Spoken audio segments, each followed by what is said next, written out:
This screencast discusses the course information and syllabus for General Anatomy and Physiology. If you have not already done so, please print out a copy of your course information and syllabus and follow along as I discuss the information found on the course information and syllabus. After finishing the presentation, if you have not already done so, I encourage you to read the course information and syllabus from beginning to end. Write down any questions you may have so that I may address them on the first day of class. So with that, let's get started. This screencast discusses the following topics. I will provide you with my contact information. I will provide you with the locations and times of the lectures and lab components of the course. I will discuss the prerequisites for the course. I will provide you with information about your textbook and lab manual. We will talk about how you will be graded or evaluated. I will provide you with my policy on missed work. I will explain the lab and lecture schedule. I will discuss course withdrawal. I will list the responsibilities and policies that are listed on your syllabus. And we'll end by listing the course resources that are available to help you be successful in this course. The information contained on your course information and syllabus is very important. It is basically your owner's manual and handbook for the class. It is an agreement between me, your instructor, and you, the student. So make sure that you become familiar with its content and that you refer to it often. If you were to lose your hard copy of the course information and syllabus, there is an electronic copy available on Blackboard. Let's take a moment to talk about the best way to reach me. My office is on the second floor in the B section of the building, B2200. However, if you just randomly drop by, I may or may not be there. I don't spend an awful lot of time in my office, so it's unlikely that you'll actually catch me there unless you have an appointment or something of that nature. If you need to reach me urgently, the best way to do that is to call my office number at 246-6843. Now, I said I'm not often in my office, but you can always leave a voicemail message. And if you leave a voicemail message, it goes to my email, which I can access from my phone or anywhere as long as I have access to the internet, which is pretty much all the time. Now, when you leave a voicemail message, please speak clearly and slowly. I have students that run through their messages so quickly I can barely understand what they're saying, especially when they leave the digits of their phone numbers. So make sure you speak clearly and you speak slowly. My office hours are Monday, 12:30 to 1:30 in the Learning Lab. That's room C3438. And I'll talk about the Learning Lab on the first day of class.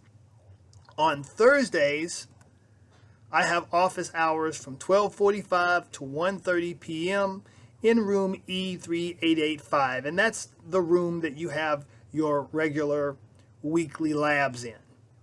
Now, let me take a moment to talk about office hours. First of all, office hours don't mean that they're actually held in my office. As you see, they're actually held in labs. Second, office hours are hours that are set aside where students can show up and talk with me unannounced. You don't have to make an appointment. You can just show up. I set aside this time for students, and I encourage you to please come and see me. Now, you are certainly welcome to make an appointment for my office hours, and in that way, if someone else shows up as a walk-in at the same time you do, you have priority. Otherwise, it's first come, first service. Now, I'll tell you, traditionally, very few students come to see me during office hours. So it's not very likely that there's going to be a line if you come to office hours. So more than likely, you can just show up for office hours and you can see me immediately. But if you want to make an appointment, you're certainly able to do that. Also, let's say these office hours don't work for you because of your class schedule and your working schedule. That's not a problem. We can make an appointment to meet at some other time. So my office hours, you can drop in at any time. If they don't work for you, we can make appointments outside of office hours. The bottom line is I am here for you. Please use me. Often students struggle in the class, but they never come to see me to get help. I am here for you. Please use me. Now let's discuss when and where the class meets. The first day of class will be Wednesday, January 22nd. We will have 15 weeks of regular class, and then you will have your final exam on the 16th week. Lecture meets Monday, Wednesday, and Friday from 11:30 to 12:20 in room E3820. That is in the E section of the building on the 3rd floor. You will attend one of 3 labs. If you are enrolled in number 62441, that is section 2, then you will meet for lab on Wednesdays from 9:30 to 11:20. If you are in number 62646, section 3, then you will go to lab after lecture from 1:30 to 3:20, also on Wednesday.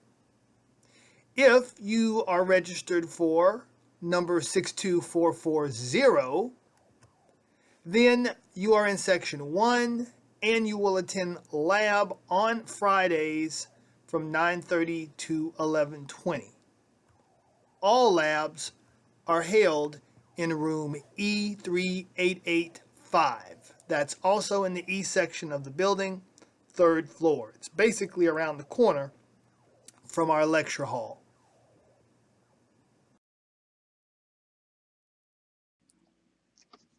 The prerequisites for the course are listed on page 2. If you do not meet these prerequisites, I strongly suggest that you withdraw from the course. Students who do not meet these prerequisites do not tend to perform very well in this course. Your textbook is Essentials of Human Anatomy and Physiology by Elaine Merritt, the 12th edition. In the past, I would tell students it's fine to use a previous edition, and you can go on Amazon.com or wherever and get the cheapest book you possibly can find. It's not necessary to get the book from the bookstore because you probably pay more than you would otherwise. However, the college has started a new policy where most textbooks you can lease from the bookstore, and you've already paid for that lease when you pay for your classes. So I would highly recommend that you go to the bookstore and pick up your textbook and lease it, because you've already paid for the lease whether you use it or not. So unless you want to keep the book, I suggest you pick it up from the bookstore. You also need to pick up from the bookstore the customized lab manual that I designed for this course. Unfortunately, you're not going to be able to find this lab manual anywhere else because I customized it for the course, and it cannot be leased because it's loose leaf, and so you must pick this up. Make sure you have both your textbook and your lab manual by the first day of class.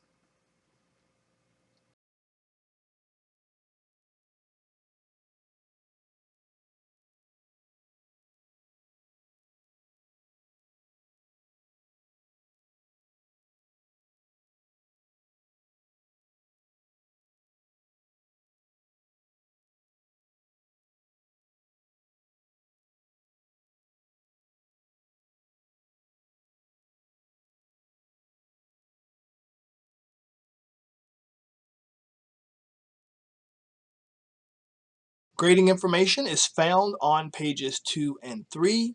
The lecture component of the course accounts for 60% of your overall grade, or 600 points. You will be given a series of quizzes. The quizzes will be online through Blackboard. The pool of quiz questions will be taken from the Open Access website, and you can read more about the Open Access website on page 8 of your course information and syllabus under Course Resources. I will also provide a screencast that describes how to access the Open Access website where these questions are found. At the end of the semester, I will drop your lowest 2 quizzes, average the remaining quizzes, which will be worth up to 100 points. You will be given 3 exams in class. Each is worth 100 points. I will drop the lowest of the 3 in-class exams. You will also have 1 take-home exam. It will be worth 100 points. And at the end of the semester, you will be given a final exam.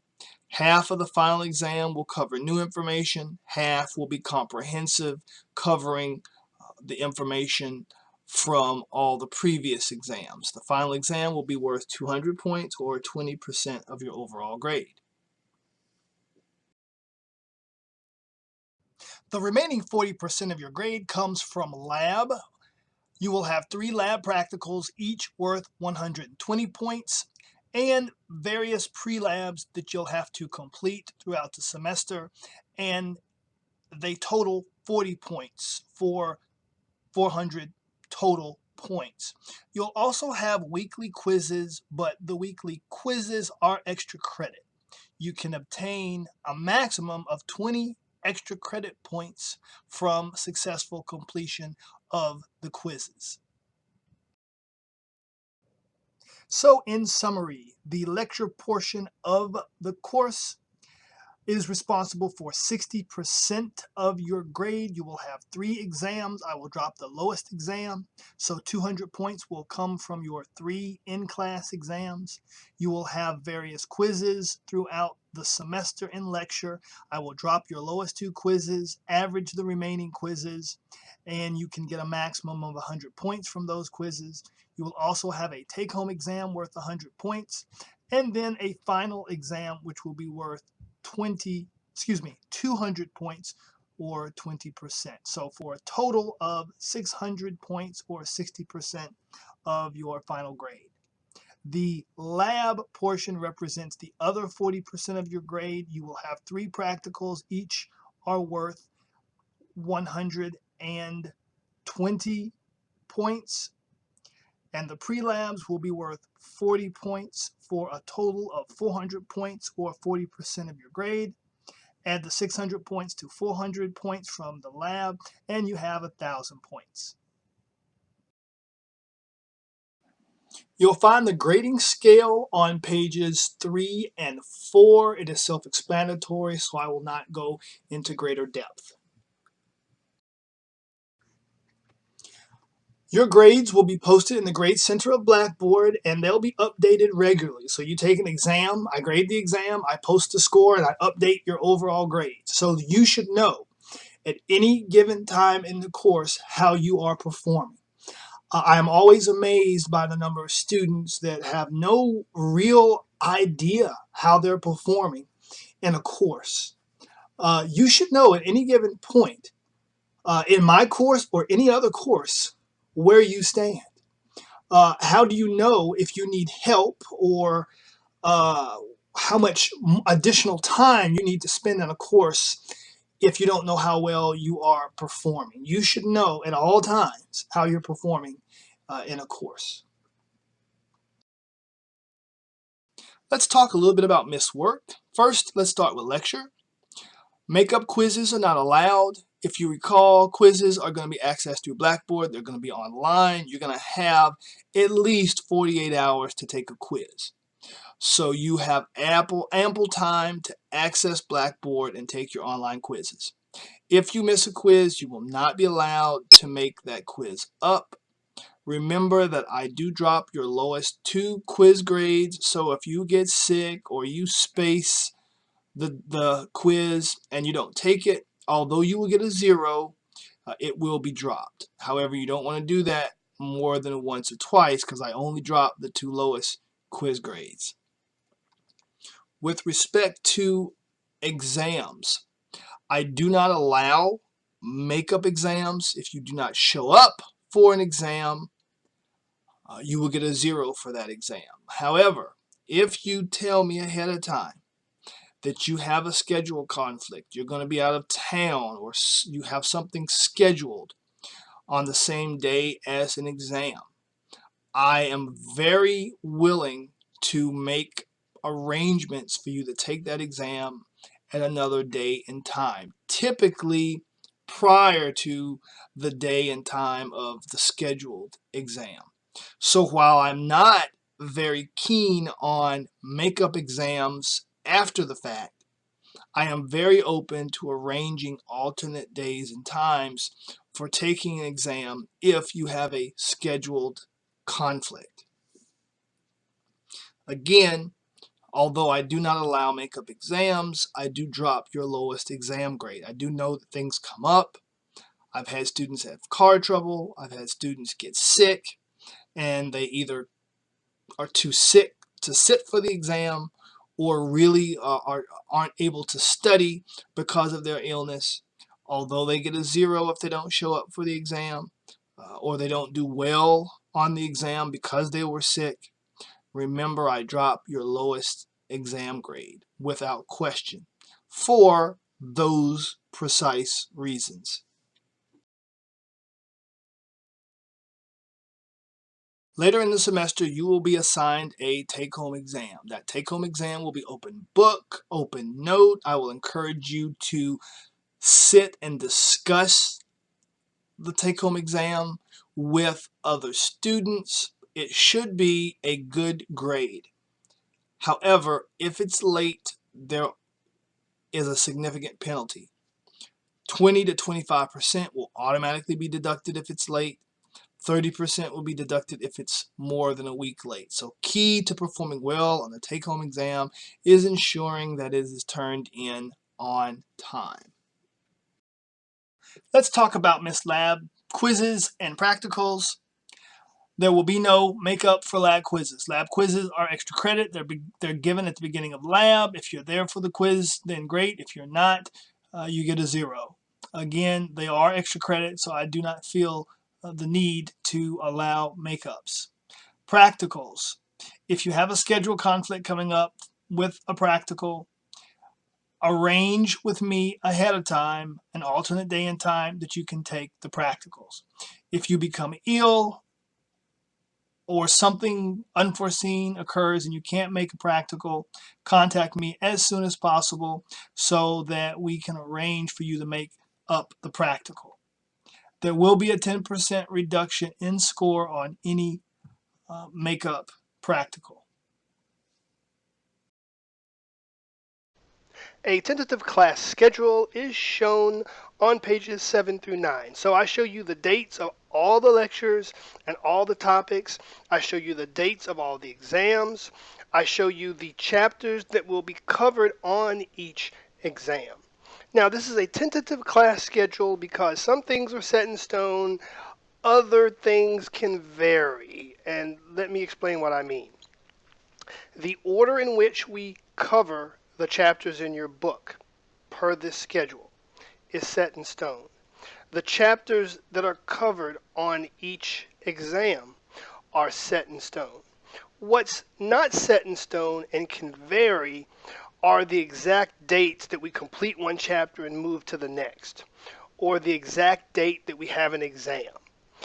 If we get a little behind, and I don't feel that you're ready for the exam on the date in which it appears on the tentative schedule, I'll push it back.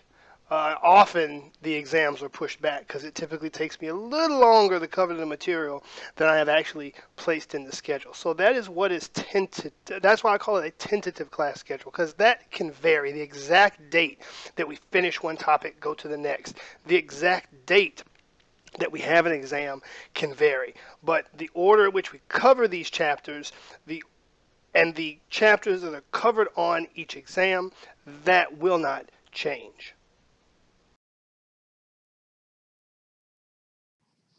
Your tentative class schedule also shows you which lab topics we will be covering each week and the exercises from your lab manual that we will be covering. I provide that in italics.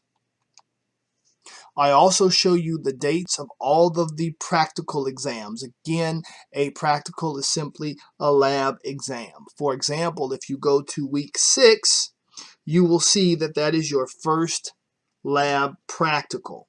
And your lab practical will cover all of the previous labs. For example, lab practical 1 will cover the axial skeleton from week 5, overview of the skeleton and appendicular skeleton from week 4, classification of tissues from week 3, the cell anatomy and division from week 2, and language of anatomy and organ systems overview from week 1. The last day you may withdraw from the course is May 3rd. After this date, a withdrawal is not possible and you will receive a grade for the course. Therefore, it's very important that you evaluate your standing in the course prior to this deadline.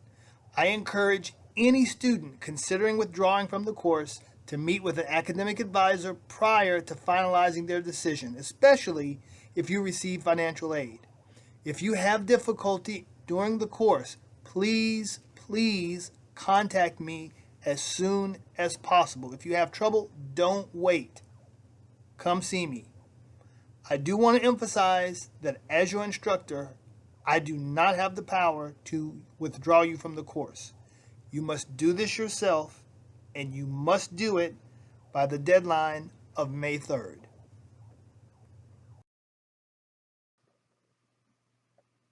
Various responsibilities and policies are located on pages 4 through 6. I encourage you to read through each of these responsibilities and policies. If you have any questions at all, please write them down and bring those questions to class so that I may address them.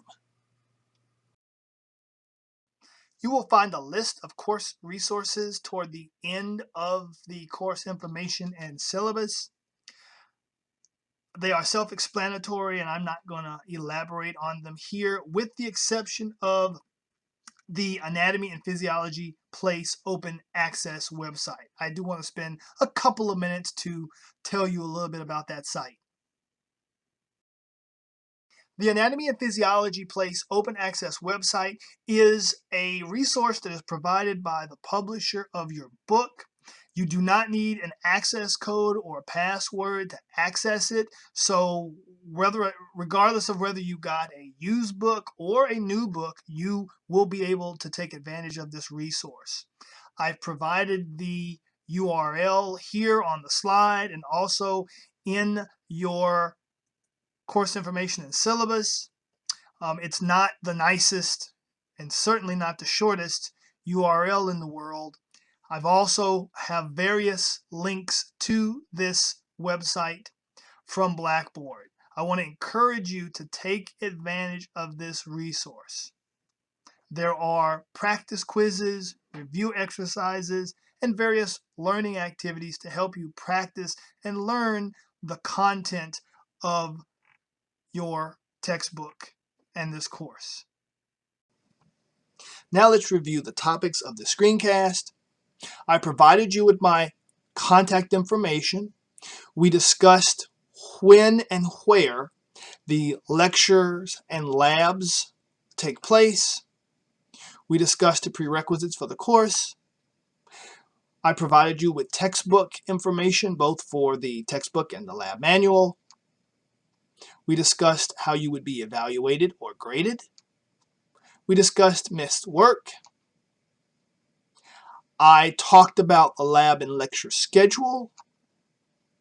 I mentioned course withdrawal and the deadline for withdrawing from the course. I listed the responsibilities and policies and had strongly advised that you read these responsibilities and policies in your syllabus and ask me any questions that you may have on the first day of class. And lastly, I listed course resources that are available to help you be successful in the course.